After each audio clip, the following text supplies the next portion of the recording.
السلام عليكم ورحمة الله وبركاته.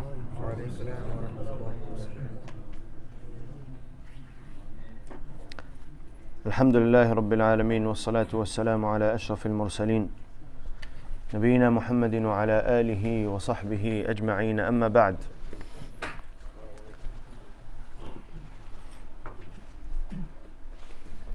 Respected brothers and sisters, Rasulullah sallallahu alaihi wasallam informs us that one of the signs of Qiyamah is that there will be a lot of news about death. You will receive news of death time after time, and it will seem that there is more news of death than news of birth, and there is more sadness than there is happiness.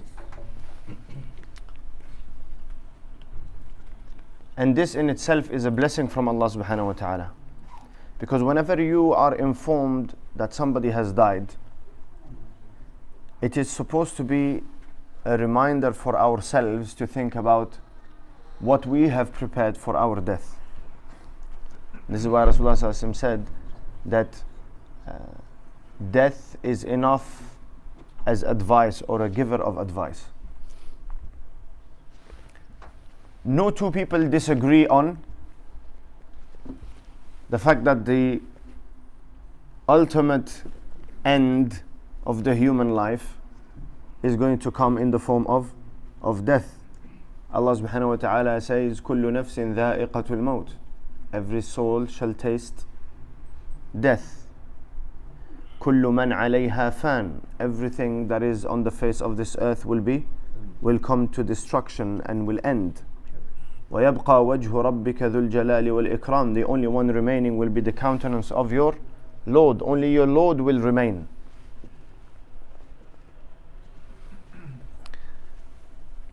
Allah subhanahu wa ta'ala did not even spare the greatest of his creations, and that is Rasulullah sallallahu alaihi wasallam, when he said, إِنَّكَ مَيِّتٌ وَإِنَّهُمْ مَيِّتُونَ. You shall certainly die, and they also will die. ثُمَّ إِنَّكُمْ يَوْمَ الْقِيَامَةِ عِنْدَ رَبِّكُمْ تَخْتَصِمُونَ. And then you will quarrel with one another and debate with one another on the day of judgment when you are resurrected before your Lord.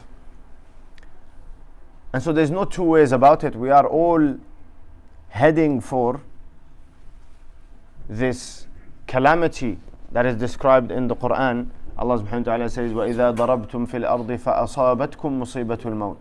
When the calamity of death befalls you. And so death in itself is a calamity. However, the greater calamity is not preparing and not being aware of it.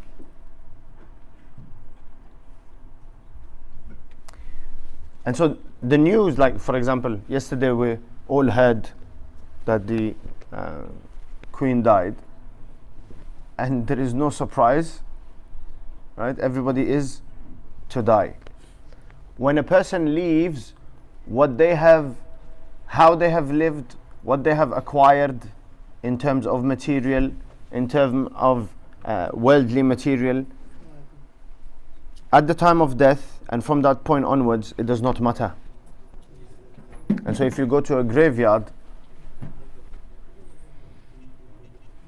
all are equal in the graveyard. They are all in the same place. Having prestige and a position and wealth and power or lack of does not make a difference.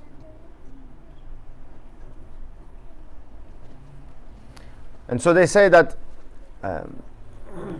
when the angel of death came to Dawood alayhi salam, Dawood, he entered in the form of a human being. He entered upon Dawood alayhi salam. So Dawood alayhi salam said, who are you entering without seeking permission? No salam. He said, I do not require permission. I am the one who does not require permission. So Dawood alayhi salam said, in that case you will be the angel of death. Wa alaykum salam wa rahmatullah. He said, yes, I am. And so Dawood alayhi salam said to him that, well, I didn't get any notice, I didn't get any, something to let me know, to prepare. that the time has come? And he says, you have. Every time somebody died and you received news of it, that was my notice to you. That was my reminder to you that a day will come when I will knock on your door.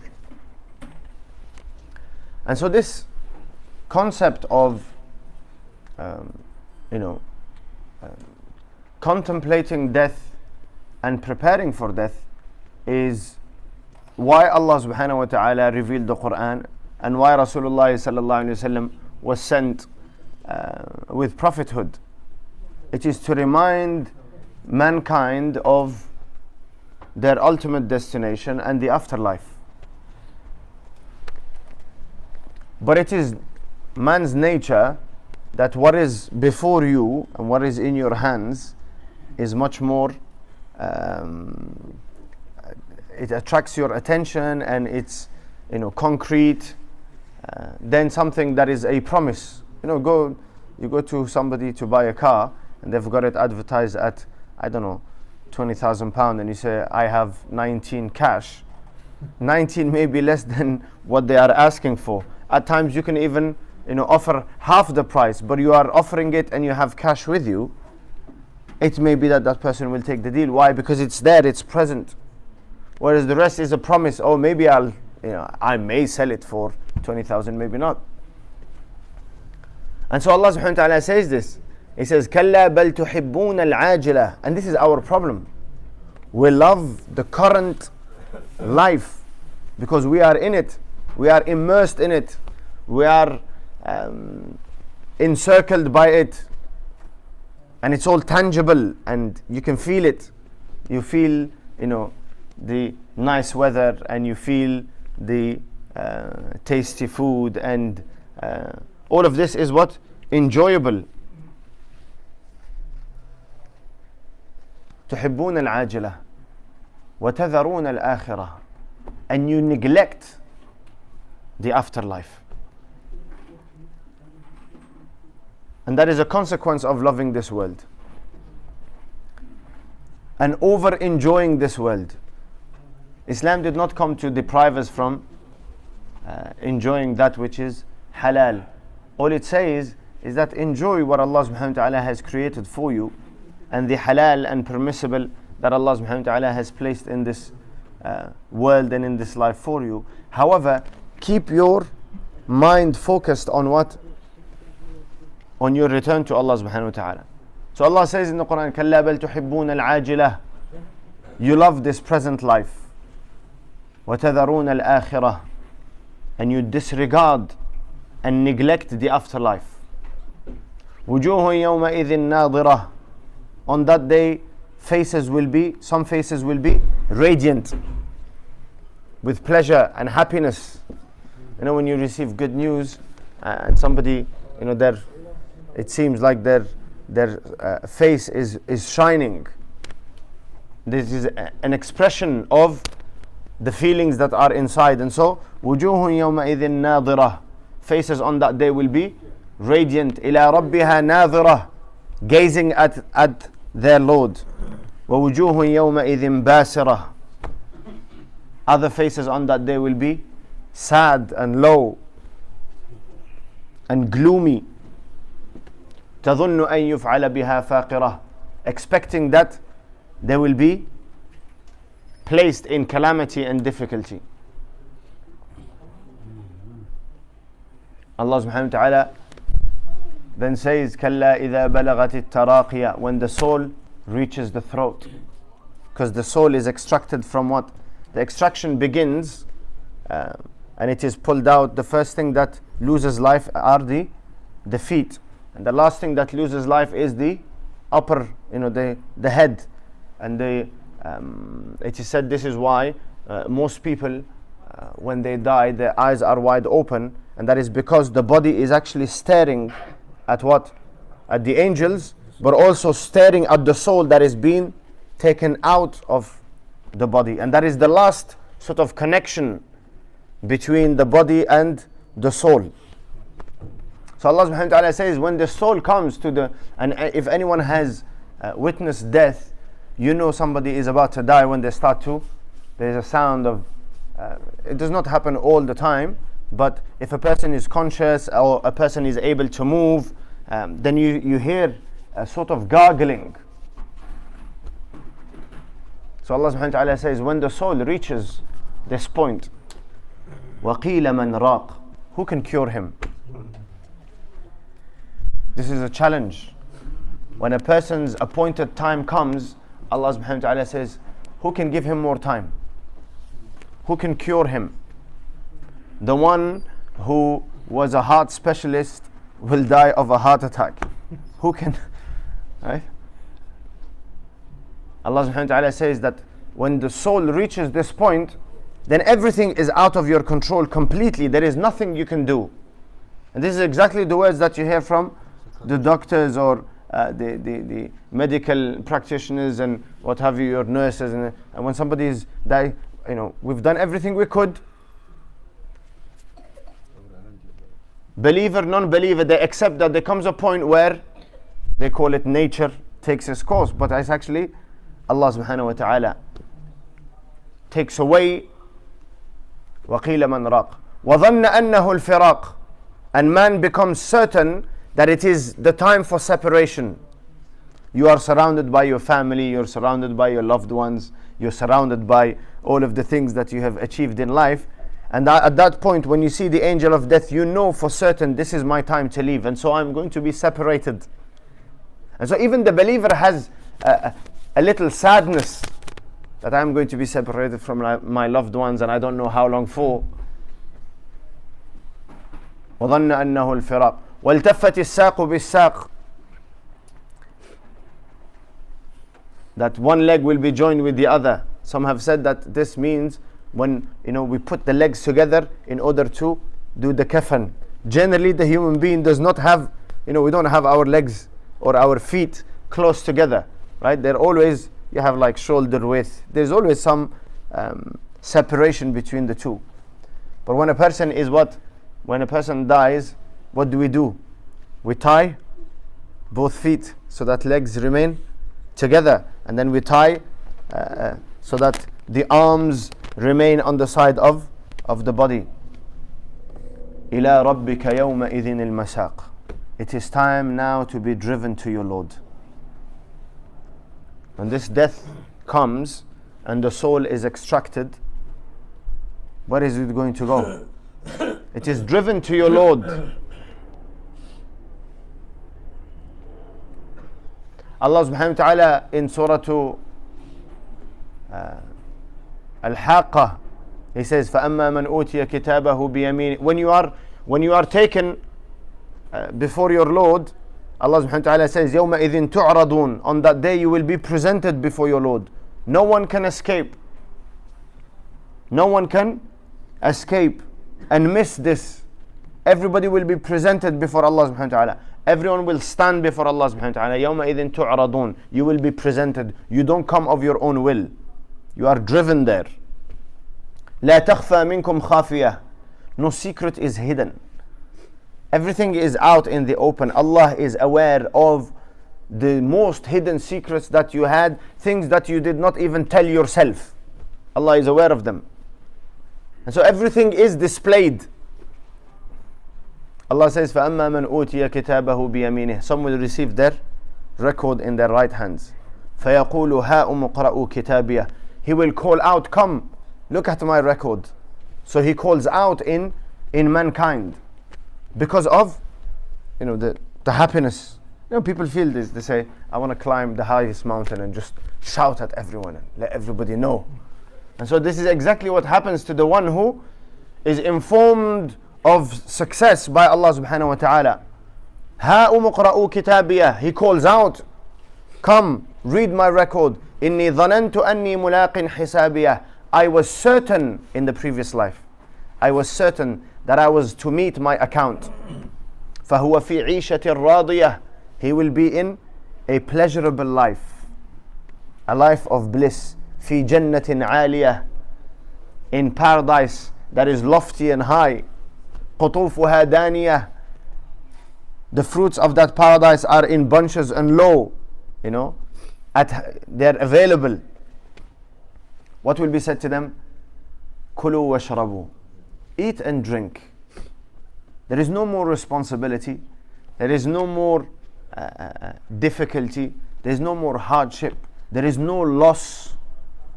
You know, in this world, people reach a level where they are comfortable and they are wealthy and everything is available to them. But what happens is that in this dunya, you cannot have full satisfaction. Why? Because you're always afraid that you will lose it. Whereas in akhirah, it is said to them, كُلُوا وَاشْرَبُوا هَنِيئًا. Hani'an is like we say, be merry, enjoy. بِمَا أَسْلَفْتُمْ فِي الْأَيَّامِ الْخَالِيَةِ. Because of your actions. This enjoyment and this reward is a repayment for the actions and choices and the patience that you exercised in the gone away days, al-ayyam al-khaliyah, the days that have gone and disappeared. And so what Allah subhanahu wa ta'ala is telling us is, yes, this life is enjoyable, but keep your mind focused and your heart focused and your soul focused on the afterlife, because the enjoyment of that afterlife is eternal. It is not that Allah subhanahu wa ta'ala is just, He created us and then He placed in us some likes and dislikes, and He's just, having a ball and enjoying Himself by everything that is, some people say, everything that's enjoyable is haram. If something tastes too good, check the ingredients, it might be haram. Right? It seems to us, because the world has gone so far away from nature, right? And from the fitrah, that haram is readily available. And haram is more enjoyable. Whereas halal has become less available or less enjoyable. Anyway, so Allah subhanahu wa ta'ala wants for us to prepare for this. He doesn't want for us to suffer. He doesn't want difficulty. What He wants is that you should earn that life of bliss. You should earn that eternity of enjoyment. And you do that by what? By obeying Allah and His Messenger. On the opposite, Allah subhanahu wa ta'ala says, contrast. وَأَمَّا مَنْ أُوتِيَ كِتَابَهُ بِشِمَالِهِ. As for the one who receives his book of record in his left hand, فَيَقُولُ يَا لَيْتَنِي لَمْ أُوتَ كِتَابِيَهْ. How I wish I did not receive it. وَلَمْ أَدْرِ مَا حِسَابِيَهْ. And I was not aware of my account. يَا لَيْتَهَا كَانَتِ الْقَاضِيَةِ. I wish that death was the end of everything. مَا أَغْنَى عَنِّي مَالِيَهْ. My wealth is of no use to me. ما أغنى عني مالية. Today, success is measured by what? Not your education, not your moral values, not your qualities and as a human being. It's simply measured with what? How much wealth you have. If you have wealth, then you're successful. It doesn't matter, criminal, you're still successful. You're glorified. Look, this person has, through their effort, they have acquired such and so on that day you will say what? ما أغنى عني مالية. My wealth is of no use to me. Allah subhanahu wa ta'ala says, وَلَوْ أَنَّ لِلَّذِينَ ظَلَمُوا مَا فِي الْأَرْضِ جَمِيعًا وَمِثْلَهُ مَعَهُ لَافْتَدَوْا بِهِ مِنْ سُوءِ الْعَذَابِ يَوْمَ الْقِيَامَةِ. If the wrongdoer owned the material of this entire universe or world, multiplied, and wanted to ransom himself on the day of Qiyamah, Allah subhanahu wa ta'ala will not accept it of him. And Allah Azza wa Jal will say to the servant that is going to hellfire, that my servant, if I had asked of you to ransom yourself with the wealth of the world, would you do it? Would you do it? Would you do it?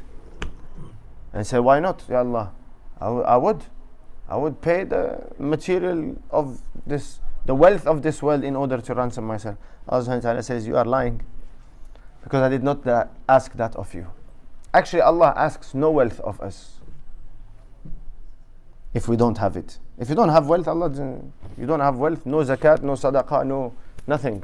No financial, all you do is worship Allah with your body. If all you have is your body, then you worship Allah with your body. Pray your salah, fast your Ramadan, eat halal, stay away from sins. That is all Allah asks for. And so, ما أغنى عني مالية. They say that Harun al-Rashid or Umar ibn Abdul Aziz, one of the two, just before, I think it was Harun al-Rashid, just before his death, he would repeat these words. He asked that a hole be dug, and he'd sit in it and he would say what? ما أغنى عني مالية. The man was the king of perhaps 1/3 of the world is confirmed.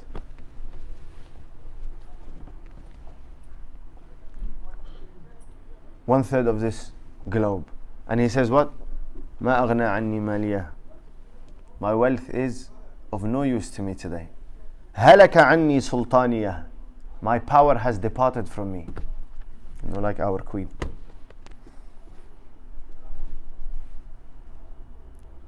And look how this world is.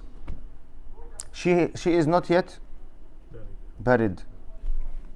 The title is stripped away. You die, it's gone. Somebody else is. It's been what? Passed on to somebody else.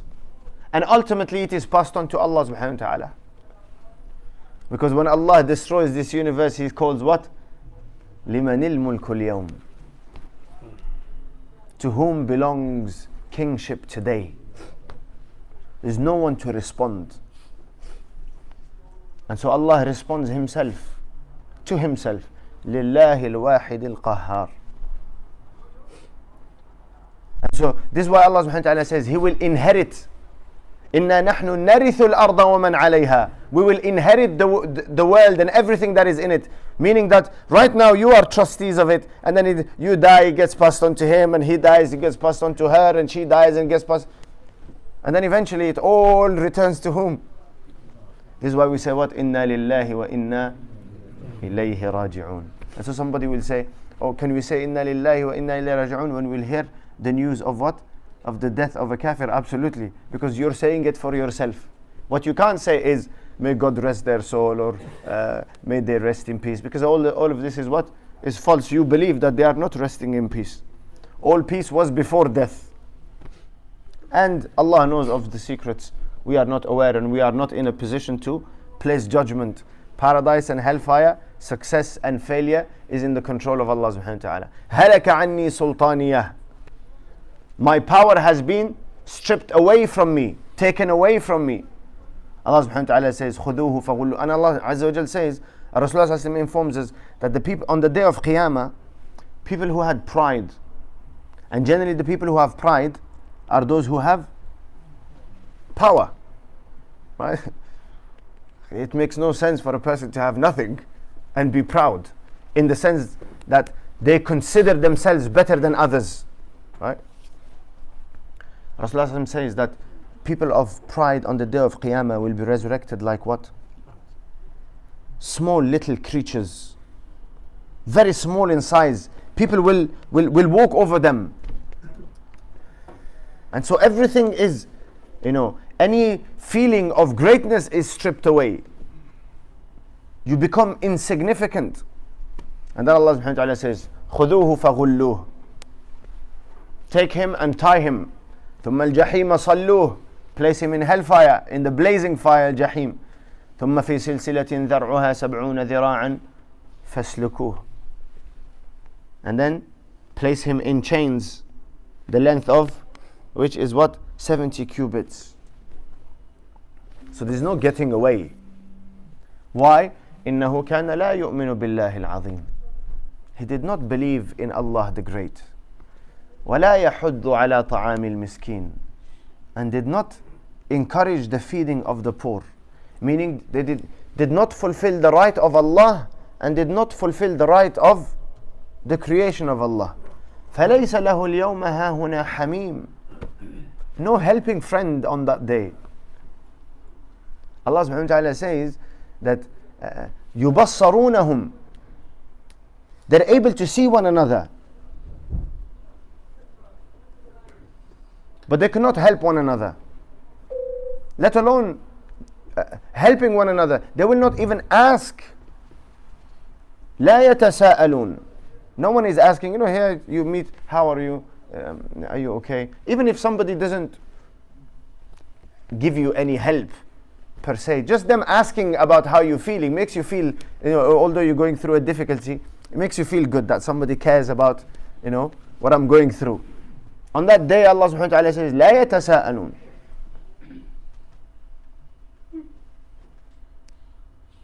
ولا يسأل حميم حميما. Friends will not ask one another. We already know Surah Abasa and other places. يوم يفر المرء من أخيه. A person will flee. Can you imagine? You flee. It doesn't happen in this world. You have we have problems with our family members at times. You have problems. And then you have to meet. It's Eid day. You're there. There's nothing you can do. You don't speak to one another, or it's just like salam, salam, and it's very formal and cold, but you don't run away from them. Even your worst enemy, you don't run away from. Right? That's seen as what? That's cowardly. Allah subhanahu wa ta'ala says, يَوْمَ يَفِرُّ الْمَرْءُ مِنْ أَخِيهِ. A person will flee from, why? He sees him from a distance. He doesn't want his brother or his sibling to see him and then ask him and be placed in this position where they have to refuse the help. And so they are avoiding one another. وَأُمِّهِ وَأَبِيهِ. Parents. وَصَاحِبَتِهِ وَبَنِيهِ. And the wife. Can you imagine you see your wife at a distance and you're...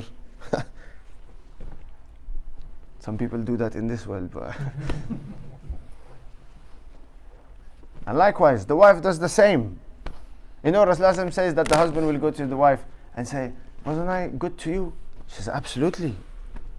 You maintained me. You took care of my every need. You provided for my every need.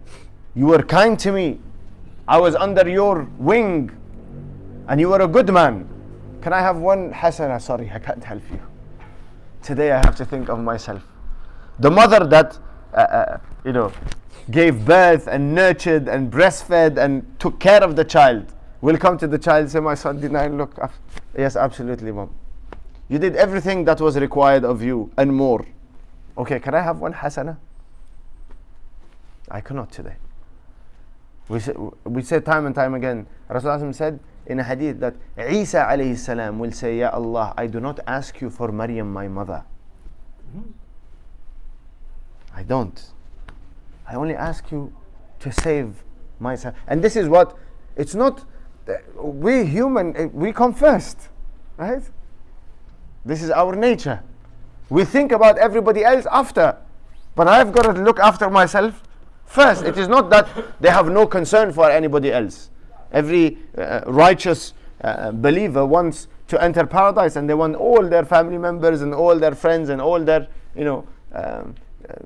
acquaintances and the people they lived with in this world, they want them. And the sign of that and the evidence of that is that the righteous will intercede in the favor of those who were in their company in the world and were not so righteous, but only after they have entered paradise, not before. After they've entered paradise, they will say, Ya Allah, there were people who were in, and this is why we talked about good company last week. Good company is important because it is beneficial in the afterlife. Good friendship. They will say, Ya Allah, we had friends. They used to go to the masjid with us. They attended Jummah with us. We saw them in Ramadan. Ya Allah, bring them out from the fire of hell. And so because of the intercession of these righteous people, certain people who did some good but also mixed it with some bad will be delivered from hellfire. And so the point of all of this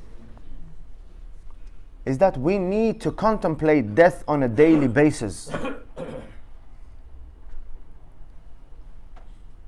It's beneficial for us on a number of in a number of ways. The first one is that first and foremost, it's going to create in us the drive to prepare for the afterlife.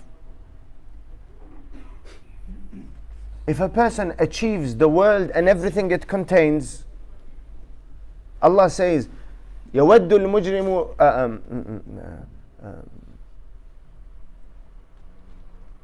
لو يعمر ألف سنة, that a person wishes to live 1,000 years.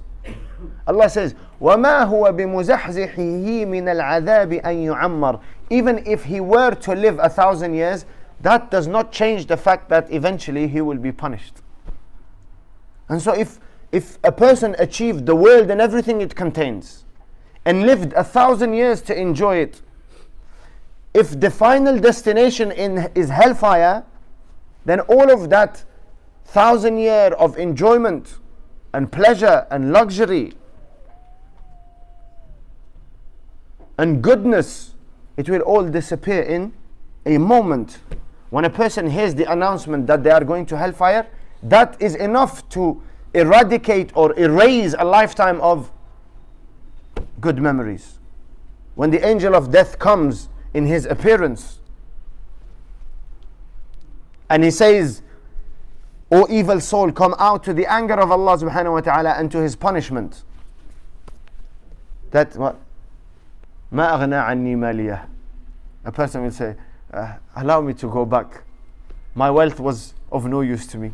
My power was of no use to me. Everything that I worked for in this world was of no use to me. And if a person owns nothing of this world and achieves nothing in this world from a materialistic perspective, but they are able to please Allah subhanahu wa ta'ala and they are able to enter paradise, when this angel of death comes in the most beautiful appearance, a beauty that you have not witnessed in this world, and he announces, يا أيتها النفس المطمئنة ارجعي إلى ربك راضية مرضية. Return to your Lord, He is pleased with you and you will be pleased with what He has prepared for you. Then you have, this is the fawzul azim, the great success. But we need to contemplate and we need to think about it in order to get the drive to work for the afterlife. And also, it reduces the problems in this world. Your problem in this world is reduced when you are contemplating what you are going to face in the afterlife. Facing the angel of death, extraction of your soul from your body. It is more painful than being struck with 100 swords. It's not easy.